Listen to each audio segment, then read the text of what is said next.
भारतीय राजनीति में 10 जून 2026 की तारीख एक महत्वपूर्ण पड़ाव के रूप में दर्ज हो गई है। प्रधानमंत्री नरेंद्र मोदी ने लगातार निर्वाचित प्रधानमंत्री के तौर पर एक नया रिकॉर्ड अपने नाम कर लिया है।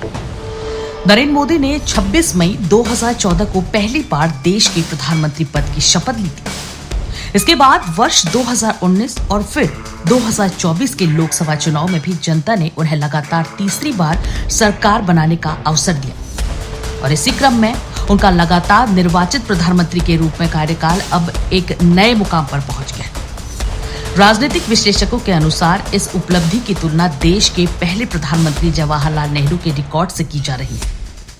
नेहरू स्वतंत्र भारत के पहले प्रधानमंत्री थे और उन्होंने लंबे समय तक देश का नेतृत्व किया। हालांकि उनके कुल कार्यकाल में अंतरिम सरकार का दौर भी शामिल था।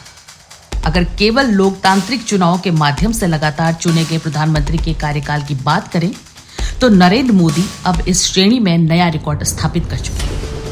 ये उपलब्धि लगातार 3 आम चुनाव में मिली जनस्वीकृति और लंबे राजनीतिक नेतृत्व को दर्शाती है। बीजेपी और उसके समर्थक इसे प्रधानमंत्री मोदी के नेतृत्व में जनता के विश्वास का प्रतीक बता रहे हैं, जबकि विपक्ष इस उपलब्धि को लोकतांत्रिक प्रक्रिया का सामान्य हिस्सा मान रहे हैं।